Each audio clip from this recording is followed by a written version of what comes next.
Ladies and gentlemen, the very word secrecy is repugnant in a free and open society, and we are, as a people, inherently and historically opposed to secret societies, to secret oaths, and to secret proceedings. We decided long ago that the dangers of excessive and unwarranted concealment of pertinent facts far outweighed the dangers which are cited to justify it. Even today, there is little value in opposing the threat of a closed society by imitating its arbitrary restrictions. Even today, there is little value in ensuring the survival of our nation if our traditions do not survive with it. And there is very grave danger that an announced need for increased security will be seized upon by those anxious to expand its meaning to the very limits of official censorship and concealment. That I do not intend to permit to the extent that it's in my control. And no official of my administration, whether his rank is high or low, civilian or military, should interpret my words here tonight as an excuse to censor the news, to stifle dissent, to cover up our mistakes, or to withhold from the press and the public the facts they deserve to know. For we are opposed around the world by a monolithic and ruthless conspiracy that relies primarily on covert means for expanding its sphere of influence, on infiltration instead of invasion, on subversion instead of elections, on intimidation instead of free choice, on guerrillas by night instead of armies by day. It is a system which has conscripted vast human and material resources into the building of a tightly knit, highly efficient machine that combines military, diplomatic, intelligence, economic, scientific, and political operations. Its preparations are concealed, not published. Its mistakes are buried, not headlined. Its dissenters are silenced, not praised. No expenditure is questioned, no rumor is printed, no secret is revealed. No president should fear public scrutiny of his program, for from that scrutiny comes understanding, and from that understanding comes support or opposition, and both are necessary. I am not asking your newspapers to support an administration, but I am asking your help in the tremendous task of informing and alerting the American people. For I have complete confidence in the response and dedication of our citizens whenever they are fully informed. I not only could not stifle controversy among your readers, I welcome it. This administration intends to be candid about its errors. For as a wise man once said, an error doesn't become a mistake until you refuse to correct it. We intend to accept full responsibility for our errors, and we expect you to point them out when we miss them. Without debate, without criticism, no administration and no country can succeed, and no republic can survive. That is why the Athenian lawmaker Solon decreed it a crime for any citizen to shrink from controversy.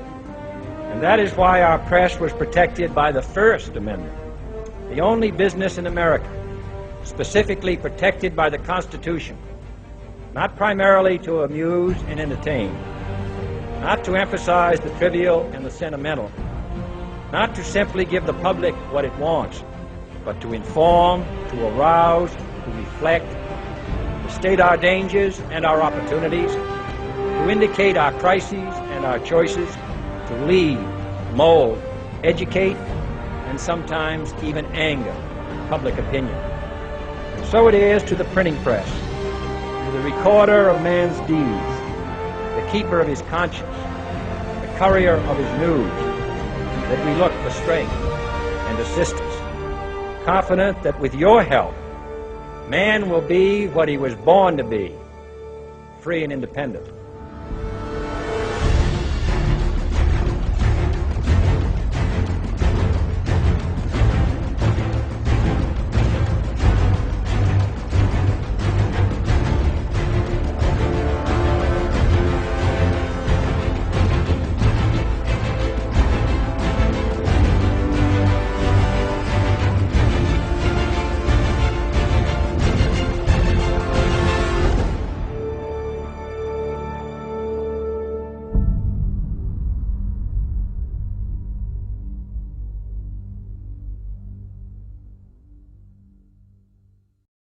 Our movement is about replacing a failed and corrupt political establishment with a new government controlled by you, the American people. The Washington establishment and the financial and media corporations that fund it exist for only one reason: to protect and enrich itself. The establishment has trillions of dollars at stake in this election. For those who control the levers of power in Washington and for the global special interest, they partner with these people that don't have your good in mind.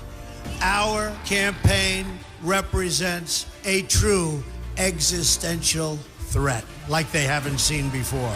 This is not simply another four-year election. This is a crossroads in the history of our civilization that will determine whether or not we, the people, reclaim control over our government. The political establishment that is trying to stop us is the same group responsible for our disastrous trade deals, massive illegal immigration, and economic and foreign policies that have bled our country dry. The political establishment has brought about the destruction of our factories and our jobs as they flee to Mexico, China, and other countries all around the world. It's a global power structure that is responsible for the economic decisions that have robbed our working class, stripped our country of its wealth, and put that money into the pockets of a handful of large corporations and political entities.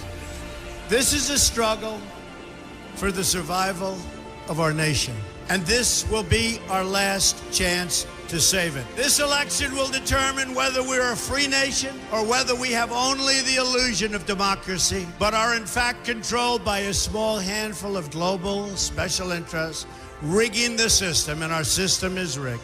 This is reality. You know it, they know it, I know it, and pretty much the whole world knows it. The Clinton machine is at the center of this power structure.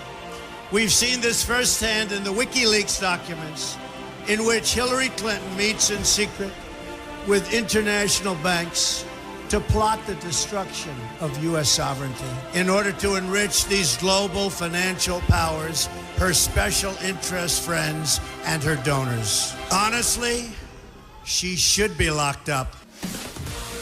The most powerful weapon deployed by the Clintons is the corporate media, the press. Let's be clear on one thing. The corporate media in our country is no longer involved in journalism.